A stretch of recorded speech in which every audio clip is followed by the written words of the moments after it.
Soy Diana Monserrat González Ramírez, estudiante de la licenciatura en Derecho de la Universidad Autónoma en el grupo 3. A continuación realizaré la práctica 3, que es la lectura del libro de Ciencia y Justicia para la materia de Introducción al Estudio del Derecho. Las indicaciones básicamente consisten en leer el libro y explicar lo que hayamos entendido, lo que hayamos captado, pues eso fue lo que yo entendí, además de tomar un tema en específico como que nos haya pues empapado más de interés. Pues bueno, voy a comenzar. Comenzamos con el capítulo de El largo brazo del sentido común, un lugar en una teoría del método científico, de la epistemóloga Susan Hack, que nos relata que a su consideración la ciencia es propio sentido común. Con esto no quiere decir que cualquiera pueda ser capaz de hacer ciencia o que la ciencia sea capaz de ser un tema menos complejo en el que nosotros lo podemos interpretar por sí mismo. No, sino que la ciencia es un procedimiento, tiene procedimiento y ocupa herramientas más específicas para poder hacer ciencia. Pero si tuvo que haber llegado a una conclusión antes que eso, entonces eso es lo que nosotros tenemos, el sentido común. Lo que en la ciencia sería como la hipótesis. Por ejemplo, si tú dejas caer un vaso de agua, obviamente se va a caer. En la ciencia se toma como la hipótesis, que es obviamente si tiras un vaso con agua, se va a caer. Es lógica, es sentido común. Ahora, desde mi punto de vista, considero que sí estoy de acuerdo con la autora.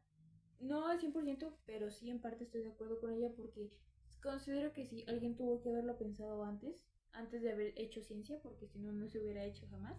Además de que, pues sí, alguien tiene que estar detrás de eso, entonces es sentido común. Pero en algo en lo que no estoy tan de acuerdo es que cualquiera pueda hacerlo. Pues porque yo no considero que cualquiera sea capaz de poder hacer ciencia, porque pues nosotros no estamos capacitados. Por ejemplo, nosotros como estudiantes de primer semestre de la licenciatura no vamos a tener el mismo conocimiento que alguien que ya tiene maestrías o que ya tiene tiempo ejerciendo la carrera. Entonces en eso yo no estoy completamente de acuerdo. Sin embargo, también en la lectura nos aclara el procedimiento que se utiliza para hacer la ciencia, en algo con lo que yo sí estoy completamente de acuerdo, y es que se utilizan ciertas herramientas específicas y no para hacer cualquier tipo de ciencia, porque también se puede adaptar a los varios tipos de ciencias que existen, como las ciencias sociales, las ciencias de las matemáticas, etc. Ahora prosigo con el capítulo 2, que es la ciencia forense en los tribunales, los problemas de la deferencia y del reto de la educación. Este capítulo fue escrito por la autora Marina Gascona Villán, que nos relata que los jueces muchas veces hacen mal uso de su poder al confiar ciegamente en los expertos de la materia.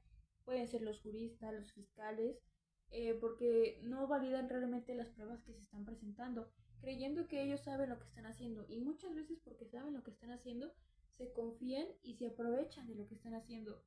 Por ejemplo, puede ser en un caso de una persona indígena que haya sufrido algún tipo de abuso y lo va a denunciar a la fiscalía y no procede porque, por ejemplo, la parte contraria se está escudando de que obviamente no saben y el juez se escuda en eso de que el jurista, el fiscal o quien esté defendiendo es el que sabe realmente y las personas se quedan con las injusticias. A lo que nos expone que los jueces muchas veces pues extraditan ese tipo de trabajos en los que confían plenamente en las pruebas que se presentan o muchas veces en las pruebas que no se presentan, creyendo que ellos son los que saben lo que hacen, pero muchas veces se ha tomado en cuenta casos de corrupción precisamente por eso, para tomar casos a favor o en contra de quienes están actuando en la parte pues sí, del juez. Y también la autora nos expresa que hay muchas pruebas en las que no tienen fundamentos científicos o muchas veces ni siquiera tienen pruebas y el juicio procede. ¿Por qué? Porque precisamente como ya dije, el juez extradita la información y entonces considera que es un proceso bien hecho y no se le da la importancia ni la consideración que se le debería de dar. Ahora, voy con el capítulo 3, que son las formas de acudir a los expertos en las Cortes Constitucionales. Una reflexión a partir de la experiencia de la Suprema Corte de la Justicia de la Nación. Bajo esta lectura, personalmente, a mí me interesó mucho, pero no me quedó del todo muy claro. Entonces, básicamente lo que yo entendí era como que no confiarse realmente de cómo se estaba llevando el caso, ya fuese un caso que se esté defendiendo o un caso que sea personal. Por ejemplo, que si es un caso personal, muchas veces los abogados o quienes sea la defensa se puede aprovechar y se puede vender a la contraparte. O como ya dije, yo pienso que es un tema que está aunado al capítulo 2, al capítulo pasado, que es precisamente que los jueces no se hacen responsables de cómo se está manejando el caso. Ahora prosigo con el capítulo cuarto, que son los usos de las estadísticas en los casos de la discriminación. Un análisis de 3 sentencias de la Suprema Corte de la Justicia de la Nación. Con esto, a lo que yo entendí de la lectura es que hay tipos de discriminación, que es la discriminación directa. La discriminación directa puede ser como algún acto de racismo, homofobia, clasismo, xenofobia, etcétera. Algo que lamentablemente está muy normalizado en nuestra sociedad, los tipos de violencia. Por ejemplo, se le hace mucha discriminación a las personas de zonas rurales o las personas indígenas.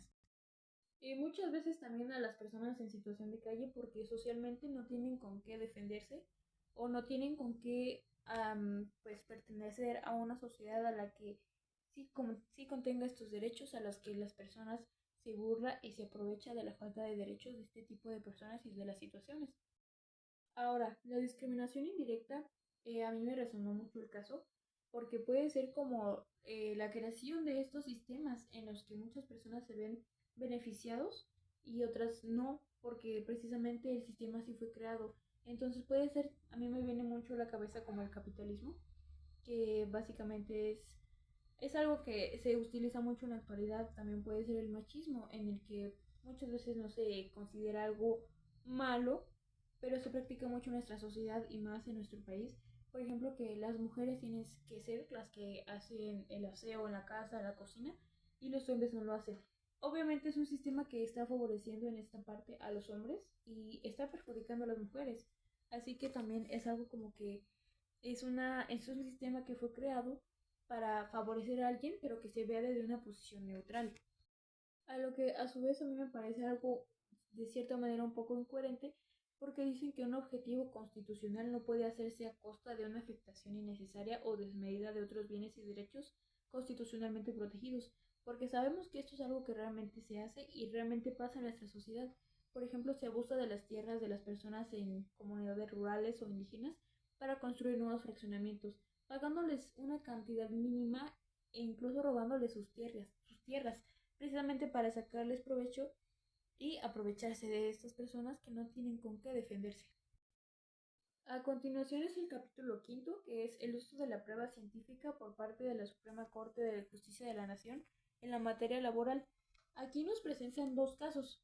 El caso que recuerdo el primero es de una mujer que estuvo, que tenía 40 años y que estuvo toda la vida pues en casa, encargándose de las labores del hogar, siendo ama de casa, porque pues vivía con su esposo y sus hijas, a las que se había dedicado a cuidar toda la vida, su desarrollo desde bebés hasta el momento en esa fecha.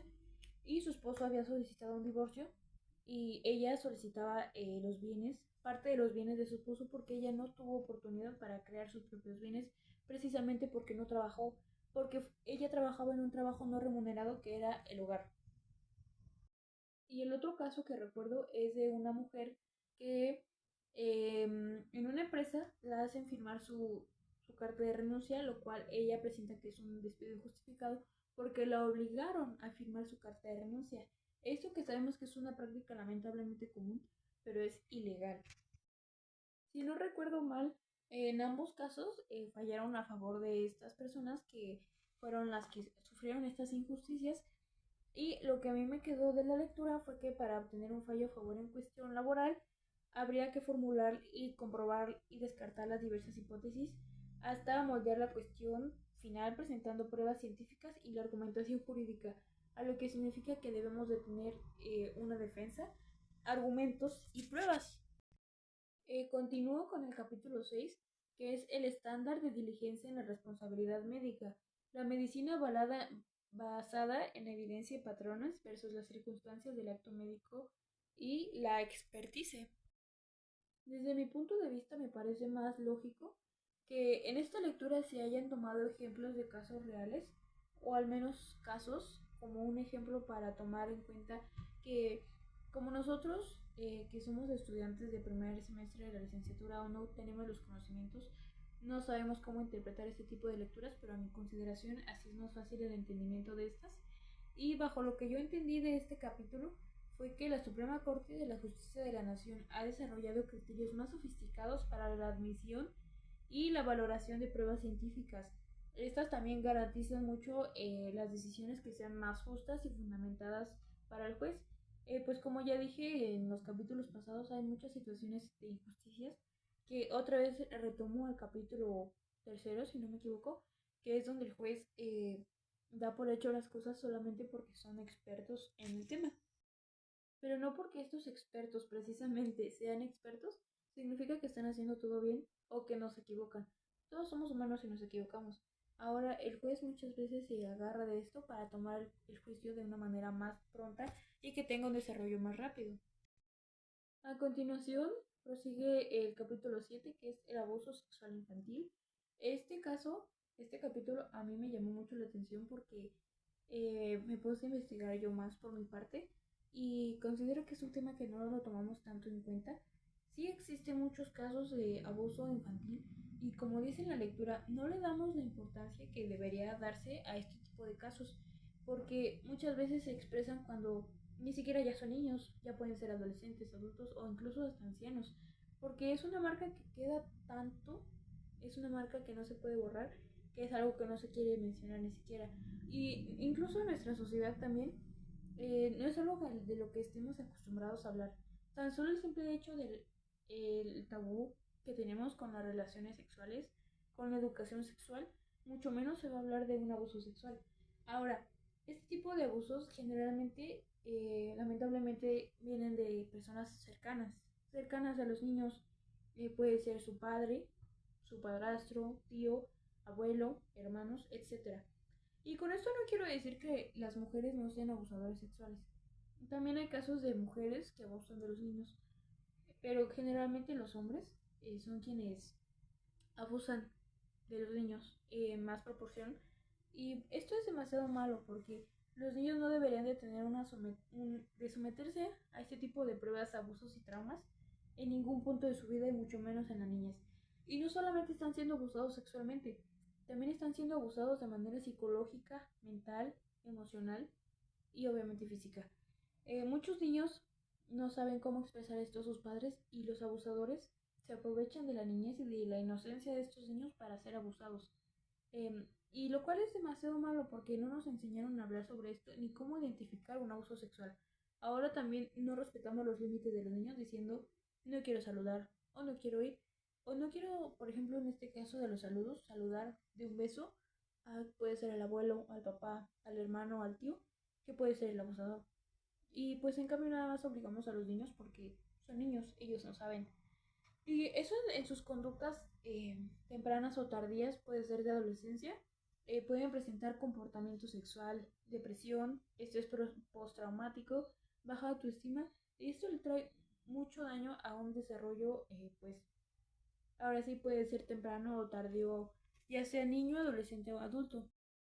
En la lectura se tomaba como ejemplo tocarle la mano a un niño y a su vez tocarle el hombro. ¿Cuál iba a ser la reacción en un niño que es abusado mientras un niño que no lo es? El niño que no lo es lo va a tomar como normal porque no es nada malo. Que te tomen la mano, que te tomen el hombro, no es nada inapropiado o indebido. Sin embargo, el niño que es abusado se va a poner en sentido de alerta porque el niño está reaccionando a estas conductas de abuso sexual, algo que ningún niño debería estar sometido en ningún punto. Ese es el tema del que a mí me gusta hablar porque considero que la infancia es algo que no se va a recuperar nunca, además de que los niños no tienen la culpa ni la necesidad de estar pasando por nada de este tipo de cosas y deberíamos de saber identificar cuando un niño está siendo abusado y más importante, saber quién es un abusador y cómo cuidar a nuestros niños para que no sufran abuso sexual de ningún tipo. Muchas veces pensamos que el abuso sexual se refiere a las violaciones, pero no es precisamente eso. Puede ser también los tocamientos, insinuaciones, palabras y como ya dije, el abuso sexual no solamente es el abuso sexual, también infiere aparte de el abuso psicológico, el abuso mental y el abuso físico. porque obviamente cuando hay niños que no se resisten, que se resisten al abuso, lo someten a la fuerza y es algo que es pésimo y debería ser de lo más penado. A mi perspectiva y opinión propia, considero que deberíamos de tener muchísima más educación sexual de la que tenemos actualmente, porque con esto no podemos identificar lo que está pasando con un niño. Y además también los niños deberían de aprender a cuidarse porque los depredadores hay en todos lados, que esto no debería de ser así. Y lamentablemente es un tema demasiado común en nuestro país. A continuación prosigue el capítulo 8, que es el principio predicatorio y la carga de la prueba. A mi consideración, siento que tiene relación con los capítulos pasados, de que debe haber pruebas. A base de esto me recuerda al capítulo de... A ver. Sí, al capítulo 5 del uso de la prueba científica por parte de la Suprema Corte de Justicia de la Nación en materia laboral, que se refiere a que debe de haber pruebas, argumentos y también debe haber hipótesis. Esto fue algo que básicamente yo entendí algo muy similar, pues del caso, básicamente. Ahora prosigo con el capítulo número 9, y es el último capítulo, es dudando de las dudas sobre la formulación de estándares de prueba jurídica razonablemente objetivas, que en este capítulo algo que yo entendí fue que se debe de minimizar y saber reconocer el papel de la subjetividad de la prueba jurídica y tratar de minimizar sus efectos negativos. Y para ello se propone que tomar en cuenta la motivación de las decisiones judiciales y el control de la actividad probatoria. Esto también vuelvo con el capítulo anterior, que me parece que a lo que yo entendí, que es básicamente lo de la toma de pruebas y cómo se desarrolla el caso en este tipo, pues vaya, de casos.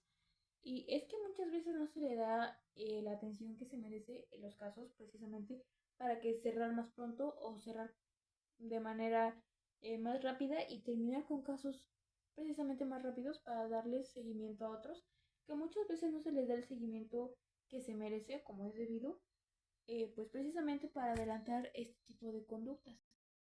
Así que a mí personalmente considero que nosotros como futuros expertos en la materia debemos de ser unos grandes personas que ejerzan esta disciplina, que yo personalmente decidí estudiar esta carrera para ayudar a las personas que yo pueda y también hacer uso de la ley en base para obtener justicia y igualdad. A su vez también, pues como ya dije, el capítulo que a mí me llamó la atención fue el capítulo 7 del abuso sexual infantil.